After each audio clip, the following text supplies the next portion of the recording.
In early September 2023, the Mexican Congress hosted a panel on investigating UAP, or what they were formerly known as UFOs, and aliens.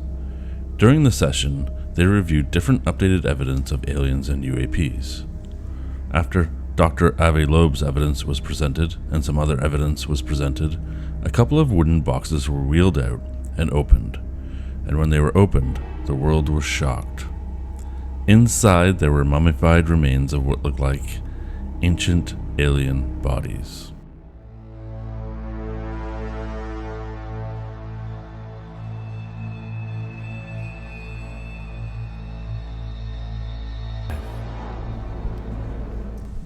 I'm going to do something a little bit different this time because I think this was a very interesting and peculiar case.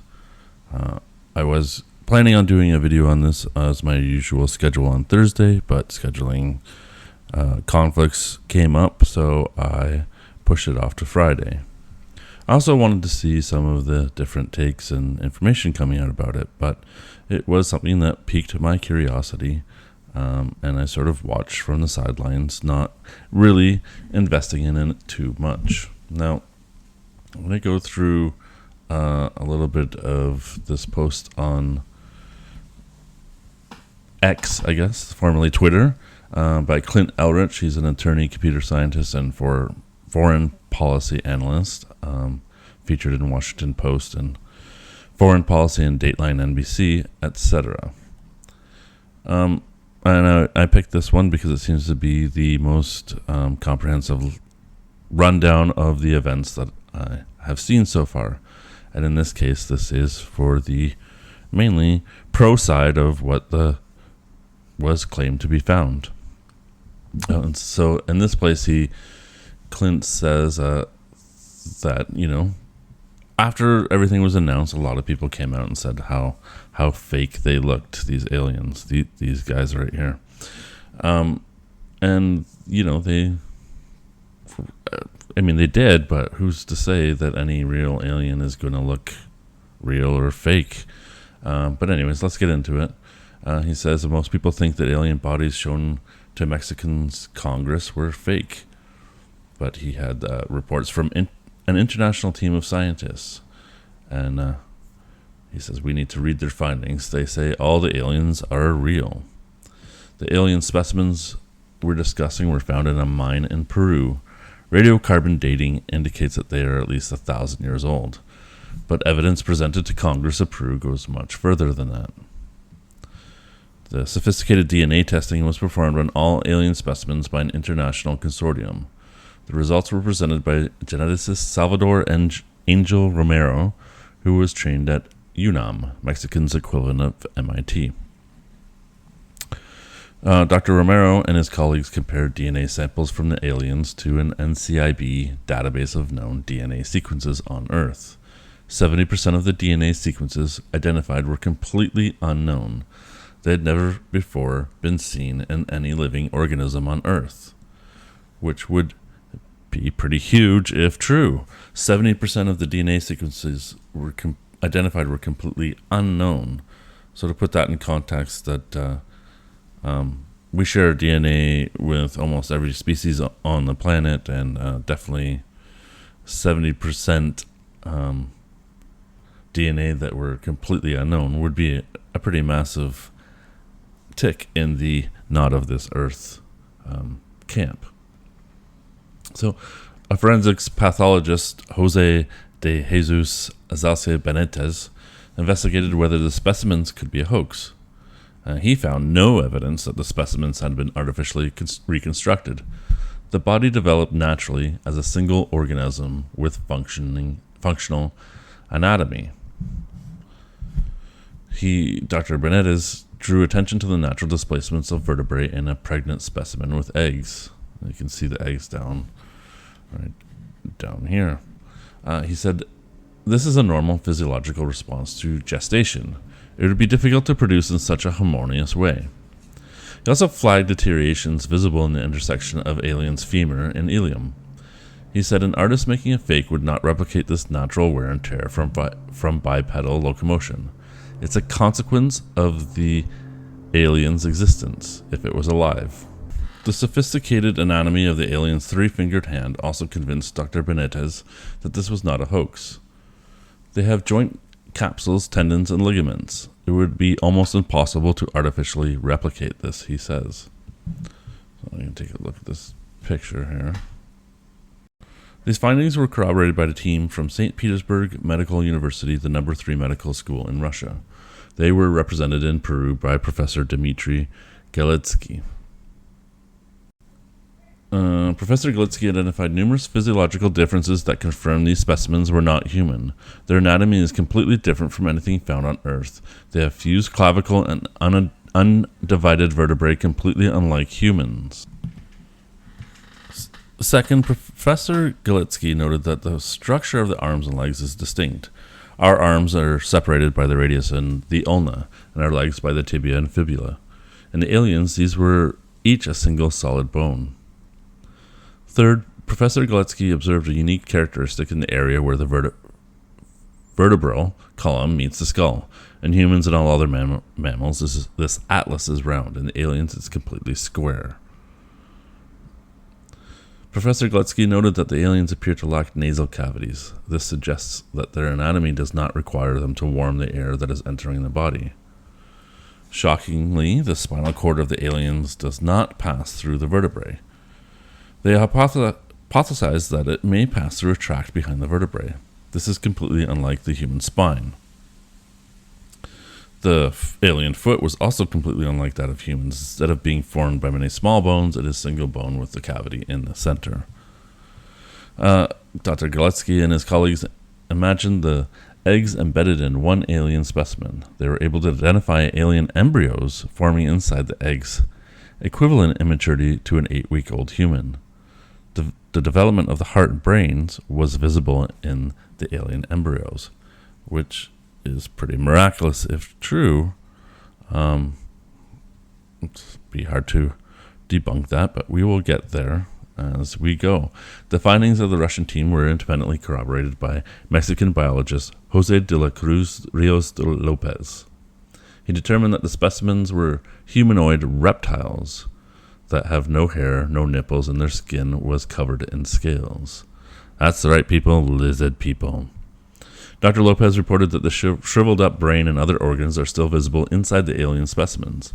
It is a very large brain, he has observed, which again is very interesting if this is true. And we see some photo evidence and what looks like scans of some sort. So, some pretty good evidence here. Based on the size of the brain, Dr. Lopez was able to refute claims that the alien skull could be that of a terrestrial mammal, such as a dog or cat.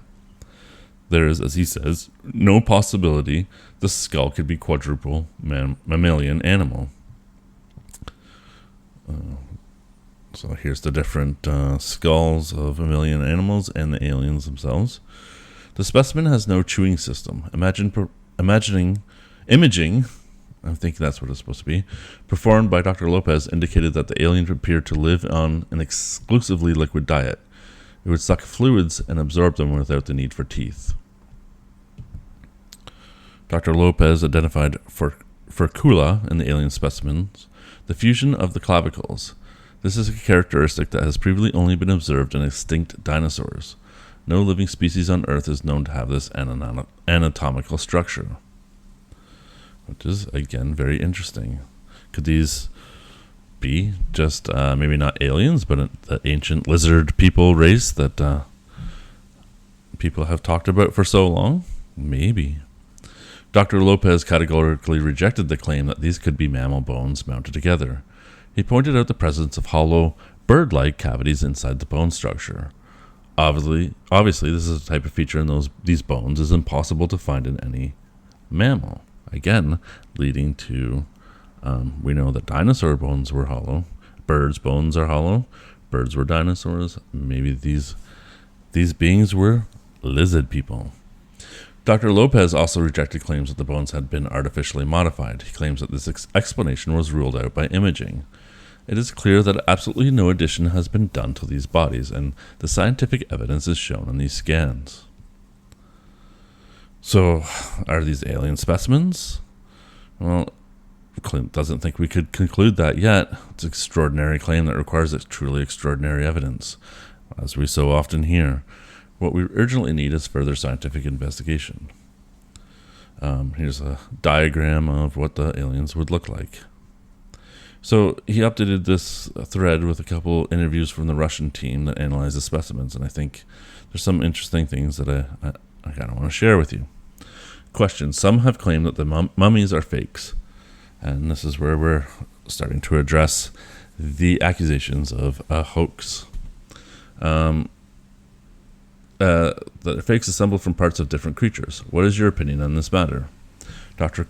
Korotkov: after acquainting myself with scientific materials, the result of genetic research, tomographic analysis, and chemical elements, there is no doubt that these are mummies of real creatures. And the talk that this is a collection of bones from various animals is coming from people who either haven't seen the reports or don't know how to read tomograms. Question 2. This is perhaps the first open study of unknown creatures that could have extraterrestrial origins. Or do you have another hypothesis? I can't say anything about the extraterrestrial origin of these mummies. No remnants of ships or landing traces were found, and the Nazca geoglyphs are definitely not an extraterrestrial spaceport. It is highly likely that extraterrestrial life is also organic, so it's impossible to distinguish them based on this feature. Could this have been a branch of reptilians in evolutionary development? Could they have survived to our times? The idea these small beings could be reptilians was proposed by the Peruvian researchers, and it is certainly worth consideration. Unfortunately, we don't have the DNA of ancient reptiles to compare with the DNA of these mummies.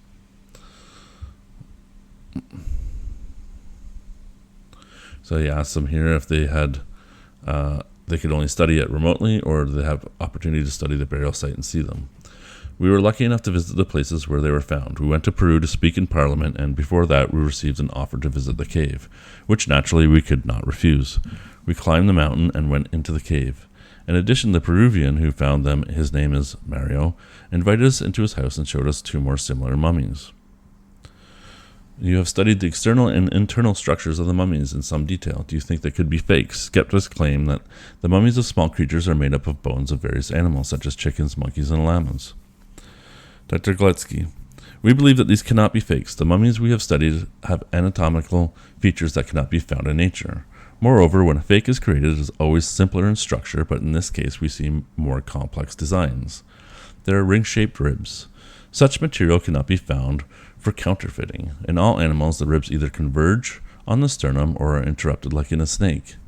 The structural features of the joints in the form of several cylinders, rather than a cavity, which would be easier to create, also cannot be borrowed from living creatures on Earth. And there are 2 types of cervical vertebrae, one of which has no analogues among known vertebrates. Why would this have been done? I examined the integrity of the skin on the CT scan millimeter by millimeter and did not find any traces that indicated a violation of the integrity for the purposes of introducing and composing tissue. All of the articular surfaces are consistent. So let's take a look at that video, shall we, of the debunked one back in 2021. Here we go. So what do we see? Same stuff. A hodgepodge of human and animal bones. Here's a mummy named Josephine. A real beauty. Instead of humeri, she sports femurs, or thigh bones. Her legs are even more baffling. One of the thigh bones is actually a femur, only facing the wrong way around, while the other one is a tibia. And they are completely mismatched. With the hip bone, there's no joint there at all. The poor humanoid wouldn't have made a single step. Some of the bones are simply chopped off. And I have to admit that the symmetry is way off on some of these. Now, I guess they're claiming that some of these scans are 2 different types of scans here. So it's hard to say, but let's see. Let's go further. He did do an update on this story. So he investigated further, and then, all that was pretty convincing. You go through that, and there's a lot of scientific talk and evidence and scans and yada, yada, yada. But even here, Clint, after investigating, says the best available evidence does point to an elaborate hoax, and it would be an elaborate hoax. If you look closer at the review of the scientific testimony, one of the major points of conflict is whether embryos were detected inside the alien eggs. So there was a contradiction that they actually did see them. Galetsky was able to identify embryo-like structures inside the eggs. He expressly stated, I guess, that the brain and lung development was visible, equivalent to a human 8 weeks post-conception. But Dr. Lopez stated the opposite. He claimed that no embryos were present inside the eggs. The reason is that, like reptiles, they begin their process of embryogenesis at the moment of laying the eggs. According to Dr. Lopez, embryo contradict the reptilian hypothesis. So now we have two different people, one that's sort of leaning to aliens and one sort of leaning to reptilians. Benitez admits the lower limbs could have only have interior and posterior movements, only linear movements. He presents that as proof the specimens aren't human, but it's more likely evidence they could barely move. Imagine if your legs only moved forwards and backwards. Third, there's a hole in Dr. Lopez's argument the size of the brain excludes use of terrestrial mammal skulls. His analysis is based on the ratio of brain size to cranial volume. Unfortunately, that ratio can be altered if portions of the skull are removed. There's reason to believe that's what happened in this case. In a 2021 paper, that was the debunking one, did CT scans to compare the skull of one of the aliens to that of a llama. It concluded the alien skull was the rear section of a llama skull modified to create a humanoid face.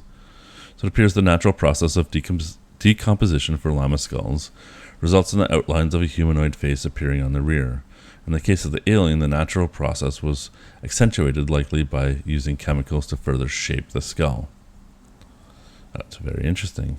The authors of the paper point out another critical flaw in the anatomy of the alien. Specifically, the first cervical vertebrae enters the bottom of the skull.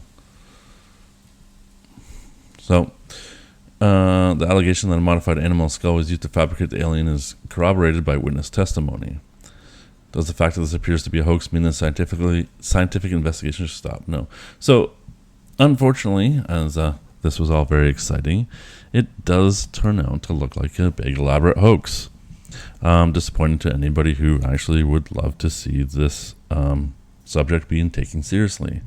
And we have to ask why was this allowed to happen? It's days later we had NASA come out and talk about aliens. It was almost like building off the hype, and then NASA came out with their press conference and basically said everything that NASA is finding is dust and natural explanations, and really just brought everything back down. So you add that in this hoax, and it appears to be like they're trying to tone down some of this alien talk, which also seems weird because it was ramping up the alien talk. So we have to wonder what exactly is going on. So this is sort of counter to the Project Bluebeam, or you could go further and say Project Bluebeam is active and that this is all part of it to get you go through some of this to make the real event seem much more realistic. But I guess we will see. But anyways, I thought I'd try something a little bit different this time because there was some interesting news and I wanted to just be a little bit topical on this one. Should return back to a normal schedule next week, hopefully. My schedule's been a bit wonky. But I don't know, tell me what you think about this whole thing. Leave a comment, let me know what you think, and please like, share, and subscribe. It really helps out a small channel like this. Thank you so much for watching, and I'll talk to you next time.